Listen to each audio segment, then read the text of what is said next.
कभी सोचा है कि देश के सबसे बड़े इन्वेस्टमेंट फंड्स आखिर इतना सारा कैश लेकर क्यों बैठे हैं? मतलब उनके पास कैश के पहाड़ हैं, पर वो उसे इन्वेस्ट नहीं कर रहे।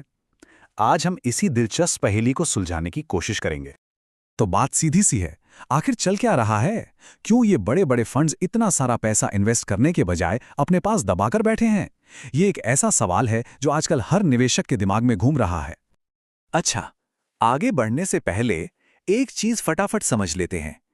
एएमसी यानी एसेट मैनेजमेंट कंपनी, सीधी भाषा में ये वो कंपनियां हैं जो हम जैसे लोगों का पैसा इकट्ठा करके उसे शेयर बाजार और दूसरी जगहों पर इन्वेस्ट करती हैं।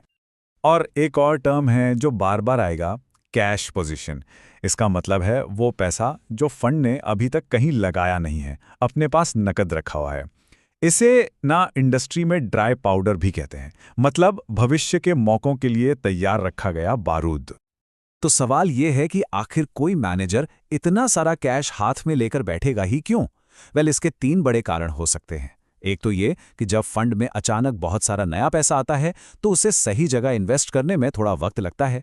दूसरा कारण ये हो सकता है कि मैनेजर बाजार के गिरने का इंतजार कर रहे हों ताकि अच्छे स्टॉक सस्ते में मिल सकें। और तीसरा, जब मार्केट में उथल-पुथल का माहौल हो तो कैश रखना एक सेफ ऑप्शन माना जाता है। चलिए, अब जरा असली आंकड़ों पर नजर डालते हैं।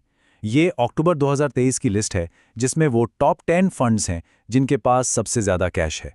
जरा इन नंबर्स को देखिए। आईसीआईसीआई प्रूडेंशियल से लेकर डीएसपी तक ये आंकड़े सच में चौंकाने वाले हैं। और अगर इस लिस्ट को ध्यान से देखें तो जो टॉप 3 नाम हैं वो तो बाकियों से मीलों आगे हैं, एक अलग ही लीग में खेल रहे हैं। तो चलिए जरा इन टॉप 3 पर फोकस करते हैं और देखते हैं कि ये कहानी कितनी बड़ी है। लिस्ट में सबसे ऊपर है आईसीआईसीआई प्रूडेंशियल म्यूचुअल फंड। इनके पास कैश है करीब 33,000 करोड़ रुपए। जरा सोचकर देखिए ये कितनी बड़ी रकम है। दूसरे नंबर पर है एसबीआई म्यूचुअल फंड, और ये भी कुछ ज्यादा पीछे नहीं है। इनके पास भी लगभग 32,000 करोड़ रुपए कैश में पड़े हैं। और तीसरे नंबर पर है पीपीएफए म्यूचुअल फंड, जिसके पास 29,000 करोड़ रुपए से ज्यादा का कैश है। मतलब ये तीनों तो मिलकर वाकई एक अलग ही लेवल पर हैं। लेकिन असली कहानी तो तब सामने आती है जब हम इन तीनों को जोड़ते हैं।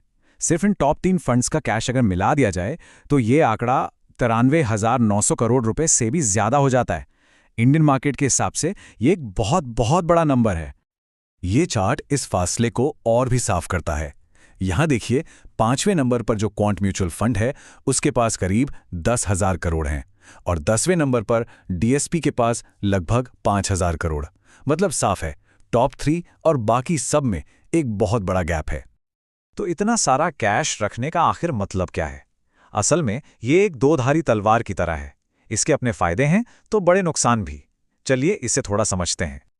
देखिए, फायदा तो ये है कि जब बाजार गिरता है तो ये कैश एक सेफ्टी नेट का काम करता है और मैनेजर्स को इसी पैसे से सस्ते में अच्छी खरीदारी का मौका मिलता है। लेकिन इसका एक बड़ा नुकसान भी है जिसे कहते हैं कैश ड्रैग। इसका मतलब है कि जो पैसा तिजोरी में पड़ा है वो कोई कमाई नहीं कर रहा।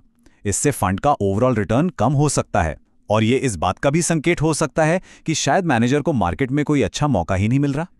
तो इन सब बातों का निचोड़ क्या है? इन आंकड़ों से हम बाजार के बारे में क्या समझ सकते हैं? क्या ये भविष्य का कोई इशारा दे रहे हैं? जानकार मानते हैं कि जब इतने सारे बड़े फंड्स एक साथ इतना कैश लेकर बैठ जाएं, तो ये एक सामूहिक सावधानी का संकेत हो सकता है।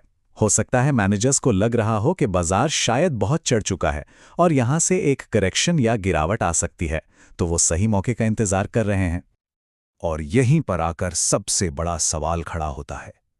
इतनी बड़ी कैश पोजीशन, क्या ये इस बात का संकेत है कि भारत के टॉप फंड मैनेजर्स आने वाले किसी बड़े बाजार तूफान के लिए खुद को तैयार कर रहे हैं?